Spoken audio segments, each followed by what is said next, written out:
साबिक वज़ीर आज़म हिंदुस्तान मनमोहन सिंह को खुश आमदीद कहा। मैंने खुद बॉर्डर पे जाके उनको रिसीव किया as foreign minister of Pakistan. मैंने उनका इस्तकबाल किया, इज्जत से उनको लेकर आए और इज्जत से उन्हें रुखसत किया। ये ऐन सुन्नत मोहम्मदी के ऐन मुताबिक है। उस सुन्नत पर अमल पैरा करते हुए हमने इसका मुजाहरा किया है। मैं तवक्को करता हूँ कि हिंदुस्तान की हुकूमत, जो मुझे उम्मीद नहीं है इस सरकार से बाहर ना हो, मुतालबा करता हूँ कि हिंदुस्तान की अक़लियतों का तहफ़्फ़ुज़ करना आपके फ़राइज़ में शामिल है। मेरी बात को अहमियत न दीजिए, अपने आइन को पढ़ के देखिए, आपका आइन क्या कहता है। आप अपने आइन की पासदारी कीजिए। इंशाअल्लाह हम आइन पाकिस्तान की पासदारी करने के लिए निकले हैं। और आइन पाकिस्तान कहता है पाकिस्तान की अक़लियतें वही हकूक़ रखती हैं जो पाकिस्तान की मुस्लिम अक्सरियत रखती है। कानून की निगाह में ये बराबर हैं और अगर इनके ख़िलाफ़ कोई इम्तियाजी सलूक बरता जाता है तो ये कमीशन कायम है। ये कमीशन निशानदेही करे, ये सिफारिशात पेश करे और इंशाअल्लाह जो कानून और आइन के मुताबिक इनकी सिफारिशात होंगी, हम दयानतदारी से उन पर अमल पैरा होने की कोशिश करेंगे। यही था आज का पैगाम। और आपका MNA साहिबा, MP साहब, बिशप साहब, चेयरमैन साहब, मैं शुक्रिया अदा करता हूँ। एक सवाल है। बिशप साहब ने भी कहा कि हमें तहफ़्फ़ुज़ात नहीं है, हमें यहाँ कोई सुनी कह रहा है, लेकिन मुझे ये बताएं कि आपने भी कभी मुसलमानों के लिए देखिए, बात सुने, sorry, I will not allow that, ये मुनासिब नहीं है। हम यहाँ इंटरफेथ हामिनी की बात करने आए हैं, तफरीक पैदा करने नहीं आए। सर ये फरमाइए, मकबूजा कश्मीर समेत हिंदुस्तान में अक़लियतों के साथ जो हो रहा है उस पर आलमी बरादरी खामोश तमाशाई क्यों है? ख़ास तौर पर यूनाइटेड नेशन ऐसे लगता है जैसे ब्लाइंड हो गया। क्या कहेंगे, वो अपना रोल प्ले नहीं कर रहे? देखिए, यूनाइटेड नेशंस को यकीनन अपना रोल प्ले करना चाहिए। ईद से एक रोज़ पहले मेरी अक़वाम मुत्तहिदा के सेक्रेटरी जनरल से टेलीफोन पर तफसीली गुफ्तगू हुई और मैंने उन्हें जो ज़मीनी हक़ाइक़ हैं आज के मकबूजा कश्मीर के, उनकी खिदमत में पेश किए। जो उनके साथ इम्तियाजी सलूक बरता जा रहा है, जो कोविड-19 के बावजूद उन पर पाबंदियाँ आयद हैं, उनकी मैंने निशानदेही की। मैंने अक़वाम मुत्तहिदा की सलामती काउंसिल के सदर को ख़त लिखा, आज के अखबारात में उसकी तशरीह है, उसकी वजाहत की गई है और उस पर आप पढ़ लीजिए। जो नुक्ते हैं वो आपके सामने हैं। निशानदेही करने का मकसद यही था कि उनको बावर कराया जाए कि ये ज़्यादती हो रही है और इसका नोटिस लेना चाहिए। इंसानी हकूक़ की तंजीमें हैं, आप ह्यूमन राइट्स बॉडी के मेंबर हैं, पार्लियामेंट्री सेक्रेटरी हैं। हम समझते हैं कि ह्यूमन राइट्स को पामाल किया जा रहा है। हमने जनीवा में ह्यूमन राइट्स काउंसिल में मैं खुद गया और मेरे बाद डॉक्टर शिरीन मज़ारी साहिबा भी तशरीफ़ ले गई और हमने पूरी शदोमत से जो ह्यूमन राइट्स की वायलेशंस हो रही हैं मकबूजा कश्मीर में, उन्हें उजागर किया।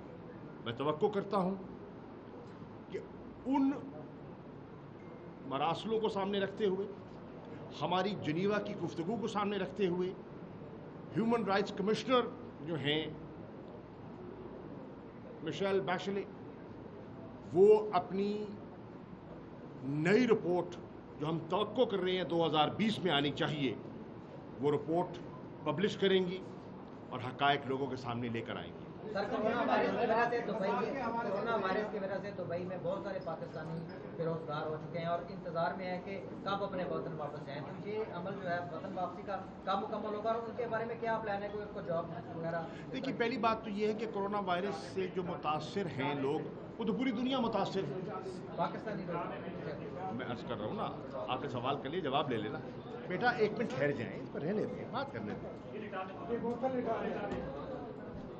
کرونا وائرس سے ساری دنیا متاثر ہے, یقیناً پاکستانی بھی متاثر ہے, سعودی عربیہ میں ہے اور ممالک میں ہے. ان کو واپس لانے کی ہماری جستجو ہے, کوشش شروع ہے. ہزاروں کو ہم لا چکے ہیں, ہزاروں کو, اور ہزار ہاں ابھی ہیں جنہوں نے واپس آنا ہے. ہماری طرف سے رکاوٹ نہیں ہے, صوبائی حکومتوں کا تعاون درکار ہے. میں آج وزیر اعلیٰ پنجاب سے, وزیر اعلیٰ سندھ سے, وزیر اعلیٰ خیبر پختونخوا سے اور وزیر اعلیٰ بلوچستان سے درخواست کر رہا ہوں کہ کل کا اجلاس ہے جس کی صدارت وزیر اعظم پاکستان عمران خان صاحب کریں گے, اور وہ سارے وزرائے اعلیٰ اس میں موجود ہوں گے, بشمول گلگت بلتستان, بشمول وزیر اعظم آزاد کشمیر. ہم چاہتے ہیں کہ سیلف کوارنٹین کی اجازت دی جائے تاکہ وہ پاکستانی جو باہر سٹرینڈڈ ہیں ان کو ہم تیزی سے واپس لا سکیں. بہت سے لوگوں کے ویزے ختم ہو چکے ہیں, ہم ان کے ویزوں کی ایکسٹینشن کی کوشش کر رہے ہیں. بہت سے لوگ بے روزگار ہو چکے ہیں, ان کی جیب میں پیسہ نہیں ہے. بہت سے لوگ ہیں جو تنگ کمروں میں 8-8 10-10 پاکستانی رہ رہے ہیں, اور کرونا کا جو ہیومن کانٹیکٹ سے ٹرانسمیشن ہوتا ہے وہ اس خطرے میں ہے. انہیں محفوظ کیا جائے. وفاقی حکومت جب تک صوبائی حکومتیں تعاون نہیں کریں گی یہ ممکن نہیں ہے. ہم نے کوشش کر کے اسلام آباد کے بعد لاہور, ملتان, فیصل آباد, پشاور, کراچی کے ایئرپورٹس کو کھلوایا. ہم ان کے شکر گزار ہیں پنجاب صوبائی حکومتوں کے, انہوں نے مہربانی فرمائی. لیکن آج بھی وہ اپنی کیپیسٹی میں اضافہ کریں تاکہ ہم زیادہ پاکستانیوں کو جلد از جلد واپس لا سکیں.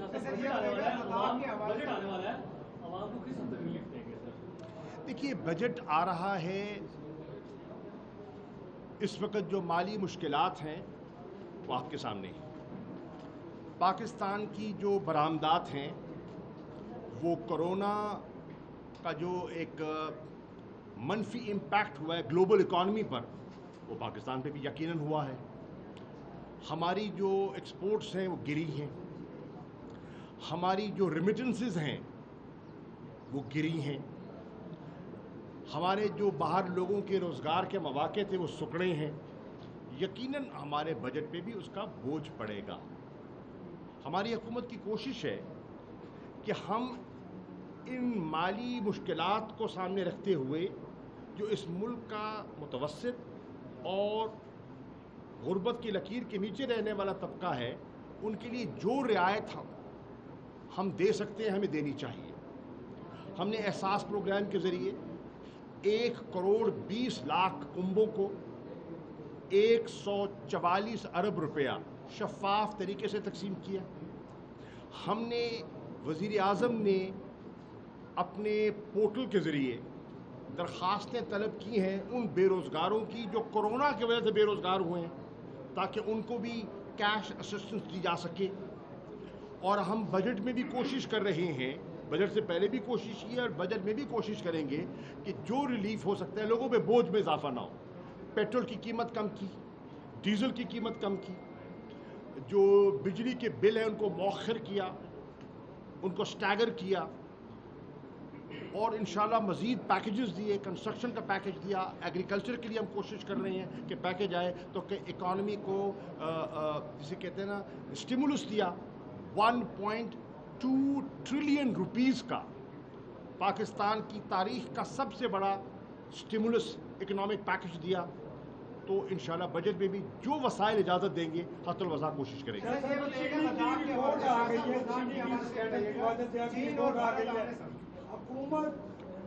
इनके बाद जिम्मेदारान के खिलाफ कार्रवाई से क्यों गुरेजा है?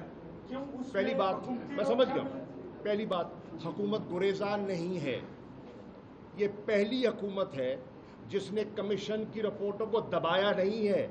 पाकिस्तान में रिपोर्टों को दबाने की आदत थी, ये पहली हुकूमत है जिसने रिपोर्ट को पब्लिक किया है, पहली हुकूमत है जिसने इम्तियाजी सलूक नहीं बरता, ये मेरा है ये तेरा है, जो उसकी जद में आया है को सामने कौम के रखा है। फोरेंसिक सुन तो लो ना मेरे भाई, फोरेंसिक रिपोर्ट सामने आ गई है। फोरेंसिक रिपोर्ट के बाद प्राइम मिनिस्टर साहब ने कहा है कि कोई इम्तियाजी सलूक नहीं होगा, कोई पीटीआई नून पीपीपी इम्तियाजी सलूक नहीं होगा, जो जिम्मेदार है वो जवाबदेह है, उनके खिलाफ कार्रवाई होगी, एफबीआर हरकत में आएगा, आपका भला एफआईए हरकत में आएगी, और जितने हुकूमती इदारे हैं जिनकी कलूजन की वजह से पाकिस्तान के आम शहरी को महंगी चीनी मिली और पाकिस्तान के काश्तकार को कम निर्ख मिला, वो हिसाब उनको चुकाना पड़ेगा। अब इनके पहले इनके सवाल करें जी। सर, चीन और भारत आमने सामने लद्दाख के हवाले से बताइएगा, सीपैक क्या मुतासिर करने की ये साजिश है भारत में, क्या दोनों एंड में पहली बात मैं अर्ज कर दूं, सीपैक इंशाल्लाह महफूज है, भारत को पसंद हो या न हो, किसी और मुल्क को पसंद हो न हो, पाकिस्तानी कौम का इस पर इत्तफाक है कि सीपैक एक गेम चेंजर है। हमने इस फ्लैगशिप प्रोजेक्ट को पाया तकमील तक पहुंचाना है, इस पे एक नेशनल कंसेंसस है, हर पॉलिटिकल पार्टी चाहे हुकूमत है या अपोजिशन है इस पर मुत्तफिक है, नंबर 1। नंबर 2, जहाँ तक लद्दाख का ताल्लुक है, हिंदुस्तान ने जानते हुए कि वो एक मुतनाज़ा इलाका है, उन्होंने वहाँ गैर कानूनी कंस्ट्रक्शंस का आगाज़ किया। उनका एक 2022 का प्लान है, उस प्लान के ज़रिए उनने वहाँ सड़कें और एयर स्ट्रिप्स बनाने का एक मंसूबा बनाया है जिस पर चीन को शदीद तहफ़्फ़ुज़ात हैं। चीन ने उन्हें बारहा कहा है कि आइए बैठकर गुफ्त शुनीद से जो हमारे मैकेनिज़म्स इन प्लेस हैं उन मैकेनिज़म्स को बरूए कार लाते हुए मसले को हल करते हैं, लेकिन हिंदुस्तान ने चालाकी से वहाँ काम करने की कोशिश की, एक्सपोज हो गए, पकड़े गए, दुर्गत बनी और अब खामोशी से दुम दबा के बैठ गए। सर, जैसे जैसे शहबाज शरीफ का घेरा तंग होता जा रहा है, वैसे वैसे आपके अपोजिशन लीडर जो सिंध में हैं वो उनके खिलाफ घेरा तंग करते जा रहे हैं, तो क्या अगर असम्बलियों से अपोजिशन लीडरान का किरदार खत्म हो गया तो मुस्बत तरीके से कार्रवाई कैसे आगे बढ़ेगी? आप घबराएं नहीं, इंशाल्लाह किरदार खत्म नहीं होगा, आप परेशान ना हो इंशाल्लाह। 300 यूनिट्स पर दिया गया, 300 यूनिट्स पर रिलीफ दिया गया जी, जो बापटा की तरफ से रिलीफ, आप गवर्नमेंट की तरफ से रिलीफ जो दिया गया 300 यूनिट्स पर, उसके ऊपर जो है वो बिल देगा। कितना % तबका है जो उसके नीचे आता है? एक सेकंड, टोटल बिजली का कंज्यूमर है ना, उसका कितना % है जो उस कैटेगरी में आता है? बताएं ना मुझे, परसेंटेज बताएं कितनी है? तकरीबन 20% है जो 300 पे आता है, बाकी यू आर एब्सोल्युटली रॉन्ग। आप अपने आदाद और शुमार चेक कीजिए, majority of the consumer falls in that category, majority. भाईजान जरा थोड़ी तहकीक कर लें, आप तहकीक कर लें, आप फिगर्स आपके सामने आ जाएंगे, वापा से पूछ लें। कोरोना वबा ने पूरी दुनिया को अपनी लपेट में ले रखा है। पाकिस्तान में हुकूमत और अपोजिशन के दरमियान कोई हम आंगी नहीं आ रही इस पर यकजा होकर इसका मुकाबला किया जाए, इस पर भी हुकूमत हम आज भी नहीं, कोई पॉलिटिकल पॉइंट स्कोरिंग हमारा इरादा नहीं है। अपोजिशन ने तकाजा किया कि कोरोना पर असेंबली का इजलास बुलाया जाए, मैंने खुद वज़ीर आज़म की खिदमत में गुजारिश की और हमने इजलास बुलाया, और इजलास में हमने कहा कि 2.5 महीने 2 महीने आपने हुकूमती पॉलिसी जो तनकीद करनी थी आपने की है, आप कीजिए, वो आपका हक है। अपोजिशन का काम है तनकीद करना, कोई बात नहीं, हमें हौसला है सुनने का, आप ज़रूर तनकीद कीजिए, लेकिन 2.5 महीने की तनकीद के बाद कोई तजवीज़ भी पेश कीजिए। तो आपने एक भाईजान सवाल तो मुकम्मल होने दिया करो यार, कहाँ से ताल्लुक है आपका? हाँ? मुल्तान से तो है, किस रॉयल से? तो रॉयल हाथ जरा काम कर दे रहे यार, हाथ हौला कर दे भाईजान। अच्छा, तो मैं अर्ज कर रहा हूँ कि हमने कहा कि तनकीद तो आपने कर दी, कोई तजवीज़ भी दे दो ना, तजवीज़ दें, तनकीद ज़रूर करें। वो टॉक शोज मौजूद हैं, इलेक्ट्रॉनिक मीडिया मौजूद है, प्रेस कॉन्फ्रेंस रोज़ करें। अगर आपको उससे तसल्ली होती है, रोज़ आप तनकीद करें, लेकिन असेंबली में खड़े के कोई तजवीज़ तो लाएं। एक तजवीज़ नहीं लेकर आए। हमने उनके साथ हमने फोरम्स बनाए हैं, नेशनल कोऑर्डिनेशन कमेटी का फोरम है, उसमें सबको नुमाइंदगी दी गई है। पीपल्स पार्टी उसमें है, नून लीग उसमें है, पीटीआई उसमें है, सब उसमें, सब इदारे उसमें हैं। एनसीओसी का फोरम बनाया है, सब चीफ सेक्रेटरीज वहाँ बैठे हुए हैं, ठीक है, उनके सूबों की नुमाइंदगी कर रहे हैं। आपके पास तजवीज़ है, आप लेकर आएँ। वज़ीर आज़म हर आपकी जायज़ तजवीज़ को अहमियत देंगे, लेकिन सिर्फ आप तनकीद ना खेलें ना, तजवीज़ भी खेलें। ये बताइएगा कि अब तक जो क्रेडिट जा रहे हैं, मोटरवे हो गया, एटमी धमाके हो गया, अब सी बैंक का भी कहते हैं क्रेडिट इनको जाता है, ये क्रेडिट कब खत्म होगा, किस तरह खत्म होगा? हर कोई कहता है यार क्रेडिट हमें जाएगा। यार देखिए, वो सियासत है भैया, वो हर कोई करता है। पहली बात ये है, एटमी धक्का, अभी आपने यौम तकबीर मनाया 28 तारीख को, पूरी कौम को मुबारक हो। तारीख इस बात की गवाह है, पाकिस्तान अगर एटमी कुव्वत बना है तो उसमें एक फ़र्द का हाथ नहीं है, उसमें फैसला जुल्फ़िकार अली भुट्टो ने किया था, और यहाँ मुल्तान में किया था, मेरे मामू के घर पे, मुल्तान में वाइट हाउस में मेरे मामू के घर पे फैसला हुआ था पाकिस्तान को एटमी कुव्वत बनाने का। जो डॉक्टर कदीर खान साहब हयात हैं, उनसे पूछ लीजिए, मुल्तान को ये शर्फ हासिल है, यहाँ ये फैसला हुआ था। भुट्टो साहब के बाद और हुकूमतें भी आईं, हर हुकूमत ने उसको आगे बढ़ाया, हर हुकूमत ने। ज़ियाउल हक साहब आए, जुनेजो साहब आए, नवाज शरीफ साहब आए, जितनी हुकूमतें भी आईं, उन्होंने उसको आगे बढ़ाया। अफवाज पाकिस्तान ने उसकी हिफाजत की, और सब ने मिलकर ये कामयाबी हासिल की। क्रेडिट किसको जाता है? क्रेडिट पूरी कौम को जाता है, पाकिस्तान के साइंसदानों को जाता है, अफवाज पाकिस्तान को जाता है। Thank you.